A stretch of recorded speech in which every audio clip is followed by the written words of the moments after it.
পরিবেশে আমার মেয়ে দুটাকে আমি যাইতে পারতে পারতাম বা তাদেরকে শীতের সময় স্যার আপনি আজকে আমার কাছে আসছে আমি নিজে স্যার দিতেছিলাম কিন্তু আমার সৌভাগ্য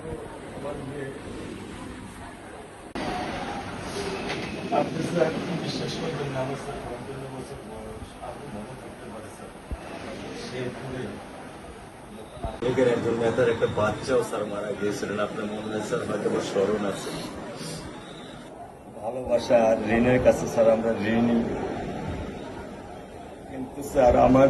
মারা যাওয়ার পরে আমার আম্মার যে কষ্টটা দেখেছি তা আপনার কিছু না আমি বুঝতে পারি আমি এতটুকু আপনাদেরকে বলার জন্য আজকে এখানে এসেছি যে এটা বিচারই ছিল অনেক কথা বলতে পারি কথা আমি বলছি ইনশাল্লাহ এতটুকু বিশ্বাস রাখেন যে আল্লাহ বিচার আপনারাই দেখবেন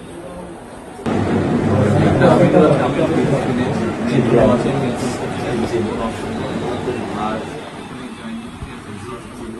আসামিকে ধরা হয়েছে ব্যবস্থা করা হচ্ছে এরপরে বিচার ইনশাল্লাহ আইন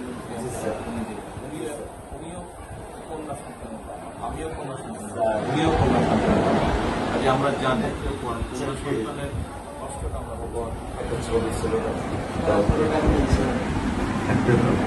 স্যার কিছু বলে দিলেন না আমি শুধু আপনি মেয়ের বাবা আপনিও স্যার একজন মেয়ের বাবা শুধু একটা আমি দৃশ্য আপনাকে স্যার দেখো আর কিছু দেখাবো না স্যার আমি দেখবো না স্যার স্যার আমি দেখবো না স্যার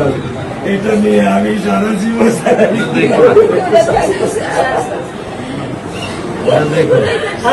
করে যাবেন সারা জীবন এই দৃশ্য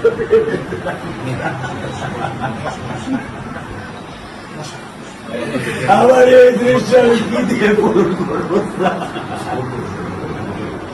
আমার মেয়ে শুক্রবারে আমার সাথে মসজিদে নামাজ পড়ে আমি তিনটা নামাজ বাসায় পড়ি স্যার কারণ ও আমার সাথে নামাজ পড়তে পছন্দ করে দুই উঠতে নামাজ আমি ওকে নিয়ে স্যার আমার বাসায় পড়ি স্যার আল্লাহ আমি জানি না আল্লাহ তো আমার এই কোন পরীক্ষা করেছে এই দুঃখ এই কষ্ট মৃত্যু ছাড়া আমার আর কোনো শেষ নেই স্যার আর কোনো শেষ নেই আপনার দায়িত্ব মানে প্রধানমন্ত্রী নেবে আমাদেরকে তো আপনাদেরকে শক্ত হতে হবে না আপনার তো বড় মেয়েটা রয়ে গেছে এখন তো ওর জন্য আপনাদেরকে শক্ত থাকতে হবে স্যার সত্য কথা আমি যখন ওকে ভ্যানে পাঠাই আমি খুব বল পাই আমি কালকেও বলে দিছি যে আমি আর ভ্যানে দিব না তুমি প্রতিদিন ওকে রিস্কায় নিয়ে যাবা রিস্কায় করে নিয়ে আসবা আমি ক্লান্ত স্যার 10 বছর বয়স থেকে স্যার অবহেলা পেতে পেতে পেতে পেতে স্যার আমি আর নিতে পারতেছি না স্যার আল্লাহ আমার ভাগ্যে দিচ্ছে আমি কি করবো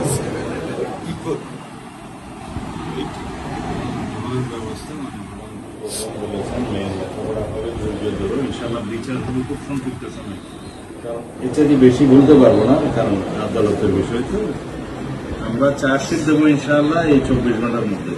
আমি সত্য কথা বলি আমার 55 বছর বয়সে আমি এত দ্রুত এত সুন্দর এত সুচারুভাবে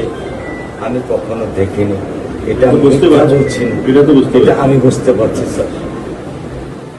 এটা প্রধানমন্ত্রী চলে আসছেন এটা আমার সৌভাগ্য আমি আমি সত্যিকার ভাবে স্যার আমি বলি আমি এটা স্যার প্রত্যাশা করিনি যে আপনার মতো মানুষ আমার এই 10,000 টাকার একটা প্ল্যানে স্যার আপনি পা রাখবেন কিন্তু এই বিশ্বাস ছিল যে আপনি আর 10 জন না যে মানুষ ট্রাফিক সিগন্যালে দাঁড়িয়ে থাকে নিয়ম মেনে চলে সে মানুষকে বুঝতে স্যার আমার এইটুকু বয়সে স্যার যথেষ্ট স্যার স্যার কোন আপনি একটু ধৈর্য ধরবেন আমি ওকে কোনো নিয়ন্ত্রণ করতে পারতেছি না চাই আপনার সন্তানের এই অবস্থার জন্য যে দায়ী তার বিচার ইনশাল্লাহ হবে সেটা শীঘ্রই আর মালিক যে আল্লাহ তাআলা মালিক ওনার কাছে সাহায্য ওনার কাছে সাহায্য চাও আল্লাহ রহম করলেন সব কিছু দিতে পারে মানুষ হিসেবে আমাদের যেটা করার আমরা স্যার মিরপুর 10 নম্বর আইডিয়াল স্কুলে ক্লাস 9 এ পড়েছে টোটাল ওগুলা নিয়ে চিন্তা করবেন না ওগুলা ইনশাল্লাহ ব্যবস্থা আপনি যখন যেহেতু বলেছেন আপনি আপনার কষ্টের কথা বলেছেন সেই ব্যাপারে আমরা যেটা আমাদের পক্ষে সম্ভব ইনশাল্লাহ বলবেন বোন? না, আমার স্বামী যেটা করছে, এটা আমার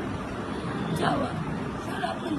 আমাদের একটু মেহরবানি করে আমাদের খেয়াল রাখবেন, মেহরবানি করে দেন। আমরা প্রথমে সবচেয়ে আগে যেটা এই মুহূর্তে আমরা করতে চাই সেটা হচ্ছে যে এই অন্যায়ের সাথে যে জড়িত তার বিচার আমরা আগে করতে চাই, জি স্যার, তার বিচারের ব্যবস্থা আমরা আগে করতে চাই, জি স্যার, এইটা আমরা আগে প্রথমে করতে চাই। জি স্যার। আপনাদেরকে শক্ত থাকতে হবে, ধৈর্য দিতে হবে, ওর দিকে তাকে শক্ত থাকতে হবে। এক সন্তান আল্লাহ নিয়ে গেছে, আরেক সন্তান আপনার কাছে আছে, ওর কথা মনে করে আপনাদেরকে শক্ত থাকতে হবে, ওর দিকে তাকে, ঠিক আছে?